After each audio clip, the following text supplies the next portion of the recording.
जय श्री गणेश। प्राचीन उज्जैन नगरी, जिसे अवंतिका भी कहा जाता है, तब से ही धर्म और ज्योतिष विद्या का केंद्र रही है।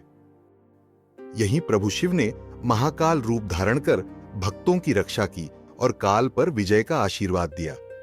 यह कथा है उस दिव्य ज्योतिर्लिंग की, जहां स्वयं मृत्यु के भगवान भी महाकालेश्वर के द्वार पर आकर नतमस्तक होते हैं। उज्जैन में चंदन नाम के एक ब्राह्मण रहते थे, जो अपनी पत्नी और पुत्र श्रिक के साथ प्रभु शिव की अनन्य भक्ति करते थे। वे प्रतिदिन निराहार रहकर शिवलिंग का जलाभिषेक करते और ओम नमः शिवाय का जप करते थे। उधर उस क्षेत्र में दूषण नामक एक अत्याचारी राक्षस ने आतंक मचा रखा था। उसने सभी यज्ञ पूजा पाठ बंद करवा दिए और ब्राह्मणों पर अत्याचार शुरू कर दिए। एक दिन जब चंदन मुनि शिवलिंग की पूजा कर रहे थे, तभी दूषण ने आकर उन्हें रोकने की कोशिश की। उसने कहा, इस भूमि पर अब कोई देव पूजा नहीं होगी, केवल मेरी आज्ञा चलेगी। लेकिन चंदन मुनि अडिग रहे। उन्होंने शांत स्वर में कहा, जहां शिव का नाम गूंजता है, वहां अधर्म कभी टिक नहीं सकता। यह सुनकर दूषण क्रोधित हुआ और मुनि को मारने के लिए तलवार उठाई। तभी समूची दिशाएं कांप उठीं, पृथ्वी चिर गई और एक भीषण तेजस्वी रूप प्रकट हुआ। त्रिनेत्र, नीलवर्ण, गले में नाग, हाथों में त्रिशूल और मुख से अग्नि निकलती हुई।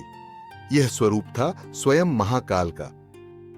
राक्षस दूषण भयभीत होकर भागा, परंतु महाकाल ने अपने त्रिशूल से उसका अंत कर दिया। उस क्षण देवताओं ने कहा, हे प्रभु, आपने केवल भक्त की रक्षा नहीं की, बल्कि धर्म की ज्योति को फिर से प्रज्वलित किया है। भक्त चंदन मुनि ने विनय पूर्वक कहा, प्रभु, इस स्थान पर सदा आपका निवास रहे, ताकि कोई भी भक्त निर्भय होकर पूजा कर सके। भगवान शिव ने प्रसन्न होकर कहा, आज से यह स्थान महाकालेश्वर नाम से विख्यात होगा।